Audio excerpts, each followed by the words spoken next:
आप सब लोगों को मेरा ग्रीटिंग्स।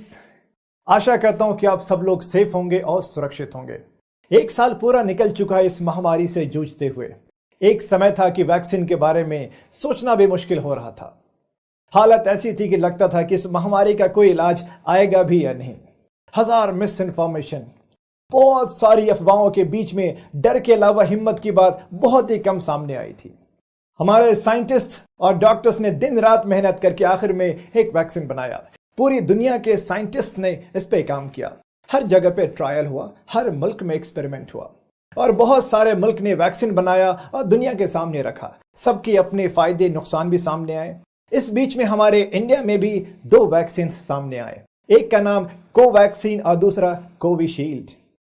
ये दोनों वैक्सीन को बहुत अच्छे से एक्सेप्ट किया गया है और काफी सारे लोगों को देना स्टार्ट हो चुका है 16 जनवरी 2021 से। लेकिन इस वैक्सीन को लेके लोगों के दिल में काफी सारे सवाल हैं और इन्हीं सवालों के जवाब को लेके आपके सामने आज फिर से मैं हाजिर हुआ हूं और मैं हूं आपके सामने में डॉक्टर नदीम और आज का मेरा टॉपिक है कोरोना वैक्सीन। आइए सबसे पहले समझते हैं कि ये वैक्सीन होता क्या है और इसे लगाना क्यों चाहिए।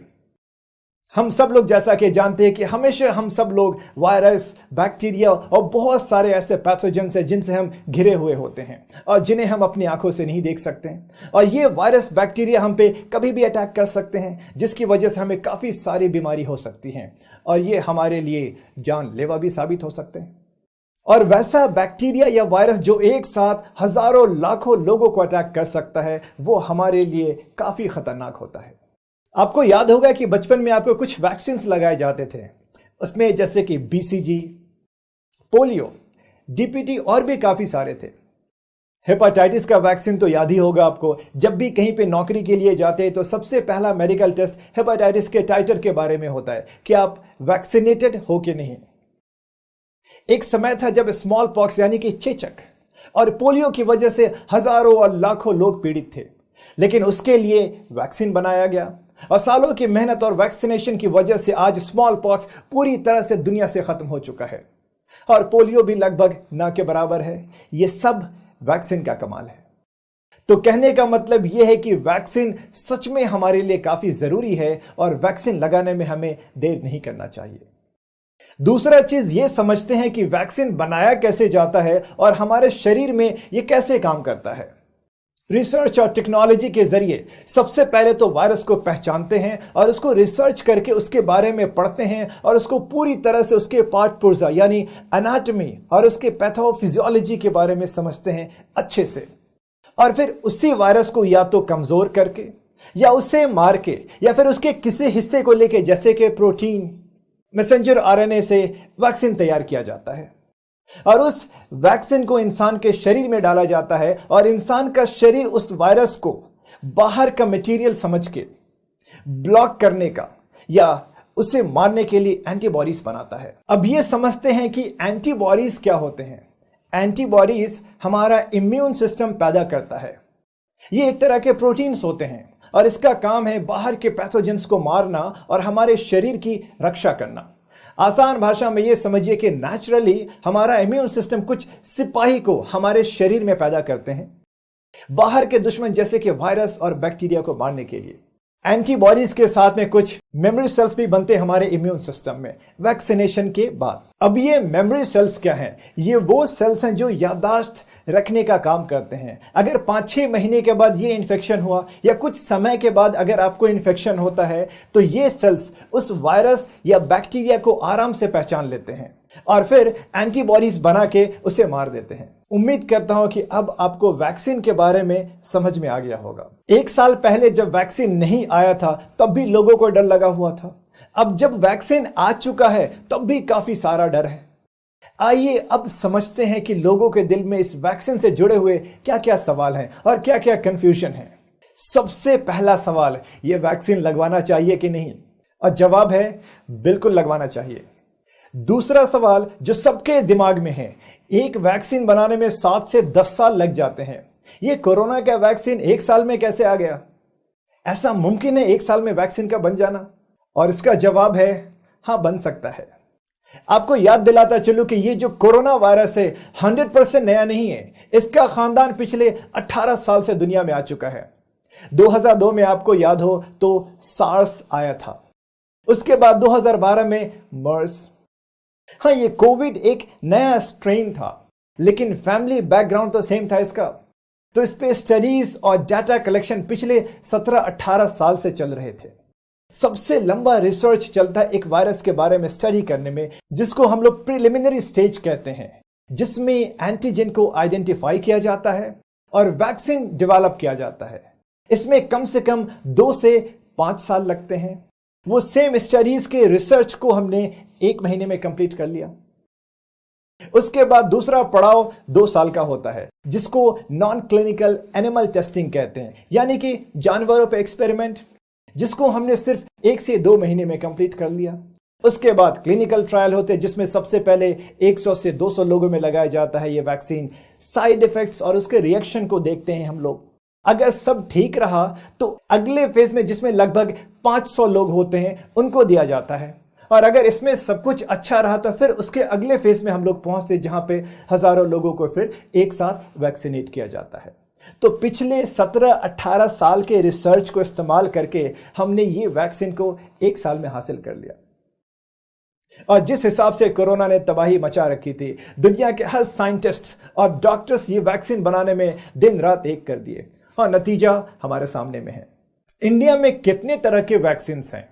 हमारे सामने अभी 2 वैक्सीन अवेलेबल हैं। एक का नाम है कोवैक्सीन और दूसरा है कोविशील्ड। और ये कोवैक्सीन, जो कि पूरी तरह से भारतीय है, इसको बनाया है भारत बायोटेक ने, Indian council of medical research and national institute of virology के साथ मिलकर।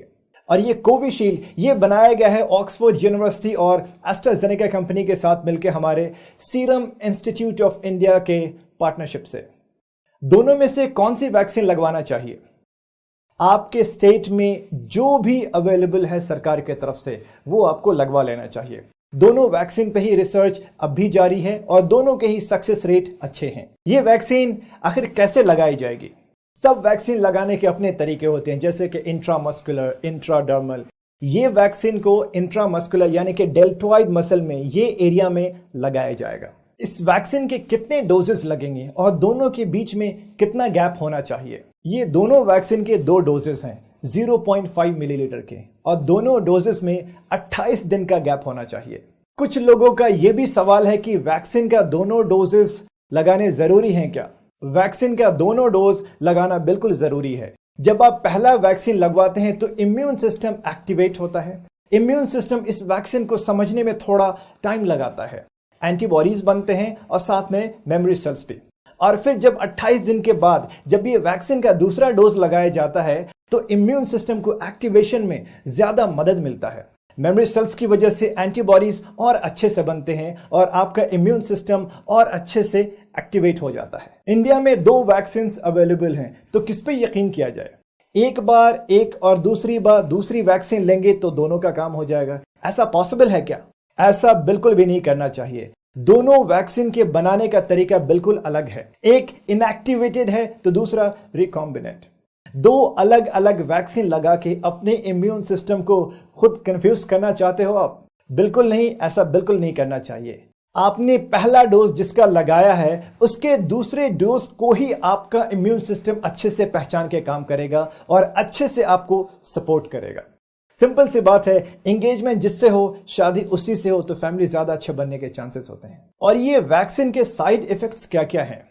वैक्सीन हमारे शरीर के लिए एक बिल्कुल नया सा रसायन है, एक फॉरेन सब्सटेंस की तरह। जब ये शरीर में जाता है तो इम्यून सिस्टम को इसे रिएक्ट करने में थोड़ा टाइम लगता है और वो रिस्पॉन्स की वजह से शरीर में कुछ बदलाव आते हैं, जैसे कि बुखार और सर में दर्द। ये वैक्सीन लगाने के बाद भी कुछ माइल्ड सिम्टम्स आते हैं, हल्के से सिम्टम्स, जैसे कि बुखार, सर में दर्द, हल्की सी कमजोरी, फिटीग, और जहां पे इंजेक्शन लगाया गया है वहां पे दर्द का महसूस होना। और ये ऐसे साइड इफेक्ट्स नहीं हैं जिससे कि आपके जान को खतरा हो। डॉक्टर्स आपको वैक्सीन देने से पहले आपका सारा जांच करेंगे, आपसे सारी हिस्ट्री लेंगे, आपको सब साइड इफेक्ट्स के बारे में बताएंगे, आपको आधे घंटे ऑब्जर्वेशन में भी रखा जाएगा और जो भी साइड इफेक्ट्स आएंगे उसका सेम टाइम पे इलाज किया जाएगा। आपने सुना होगा कि 2 लोगों की मौत हो गई वैक्सीन की वजह से। आपको बताता चलूं कि पोस्टमार्टम के रिपोर्ट के हिसाब से उनकी मौत की वजह ये वैक्सीन नहीं बल्कि उनको पहले से कोई दिल और फेफड़े की बीमारी थी। तो अब तक ऐसा डाटा नहीं है कि वैक्सीन की वजह से किसी की मौत हुई हो। साइड इफेक्ट्स हैं लेकिन बहुत ही हल्के से साइड इफेक्ट्स। ऐसा कौन कौन सा सिचुएशन है जहां पे ये वैक्सीन नहीं लगाना चाहिए? सबसे पहला सिचुएशन तो अगर के पहले डोज में कोई बहुत ज्यादा एलर्जी हुआ हो या कोई रिएक्शन हुआ हो इस वैक्सीन का, जैसे कि एनाफ्लेक्सिस, और अगर किसी को ड्रग से या फूड एलर्जी पहले से है जैसे कि मूंगफली खाने से या फिर सी फूड आइटम जैसे कि फिश और प्रॉन, और अगर किसी को खून की बीमारी हो पहले से जैसे कि हीमोफीलिया, ब्लीडिंग डिसऑर्डर, और जिसके अंदर में पहले से प्लेटलेट की कमी होती है। आपको पता होगा कि अगर किसी को डेंगू हो जाए तो वहां पे प्लेटलेट कम हो जाते हैं। ये सारे कंडीशन हैं जहां पे ये वैक्सीन नहीं लगवानी चाहिए।